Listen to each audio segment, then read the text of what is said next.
I don't dream a lot, but there are times that I know that God's given me a God dream, and this was a God dream, and I'll make it brief. Yeah. First of all, I dreamed that I was suspended over a river, and I thought it was a river down by my house in Alabama. And I looked at the river, and immediately I was thinking, well, what am I doing looking at a river? You know, it was a tranquil river flowing. And all of a sudden, that river went out of sight immediately. Just, I couldn't see the bank on either side. It was just like an ocean. And immediately, I was taken up, and I was transferred into an old school building, like a one big room school building. And I was running through that school building, me and another guy from my church. And that building started bucking like a horse. It just started bucking. To the point in my dream that my teeth was clapping. And my teeth was hurting in my dream because my teeth was clapping so hard. And I looked and I saw that guy flipping around in the room, and I thought, well, if he's flipping like that, I must be flipping like that. And so when the dream was coming to a close, I saw two words, and it looked like these words was on like an old Spanish map of antiquities. I saw the word Indianola, and I saw the word Europa. So when I woke up, I was shaking so hard, it was like I had a hard chill. And so my wife, I called her from the other room, and she came in there and held me while I was just shaking. And she said, what in the world, honey? No. I said, well, listen, I've had a dream, Brenda. And I said, get on the computer and look up Indianola. So if you looked up Indianola, and there were 5 of them, but 2 had been destroyed by hurricanes. So there was one in Mississippi, there was one, I think, in Texas, and there was one in Illinois. But when I saw Indianola, I saw a line going from Indianola that way toward a little dot, a little bitty tiny dot called Europa. Now, I've never heard of these cities until you mentioned them. Yeah, and I looked them up because they're not on maps. I mean, hardly. They're on maps, but they're very, very small cities. Very small. Had you ever heard of these cities? Never, never. See, this is what makes me know the supernatural people. When you absolutely have no knowledge. If you would have said Elkhart, Indiana, or Chicago, you know, you would have said, well, I know this, but these were obscure places, but small cities. The thing that let me know which Indianola it was the way the line left Indianola and went toward Europa. It didn't come from Texas. It didn't come from Mississippi. It was the one in Zion, Illinois. It was the one near Illinois. Yes. Near Illinois. And the way the line went from the one in Illinois, it went that way toward Europa, Missouri. Went to the right a little bit, slightly to the right. So when she looked them up on the map and I saw that, I didn't know what it meant. I told a preacher friend of mine that, and he called me back later that day and he said, John, I have put Indianola on the computer and I put Europa on the computer. And he said, guess what? I said, what?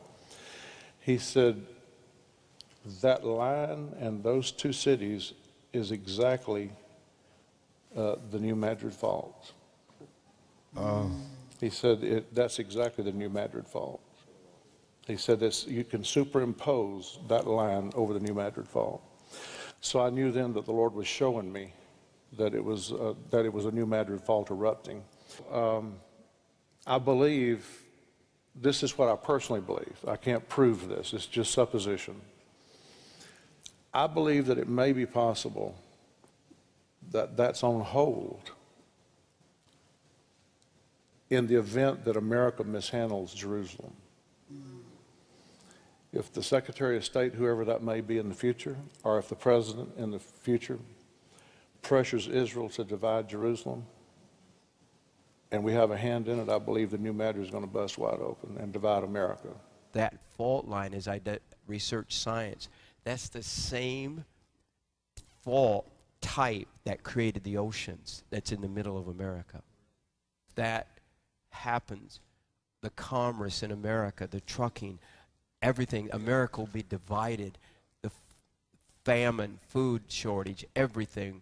It will be a disaster. Well, you know, anytime we mishandle Israel, or Jerusalem especially. See, in the last days, the Bible doesn't say that Israel's going to be the issue. It says Jerusalem's going to be the issue.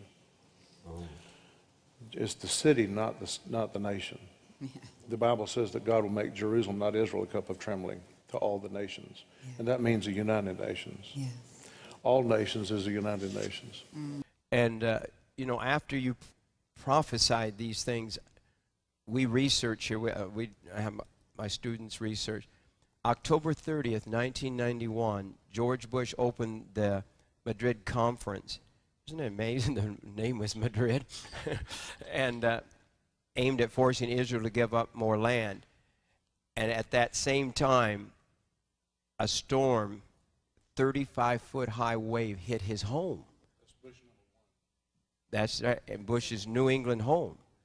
Then August 23rd, 1992, was you referring to it, the Madrid Conference moved to Washington, D.C., and that same day, Hurricane Andrew, the worst natural disaster in U.S. history at the time, caused $30 billion in damage, left 180,000 people homeless.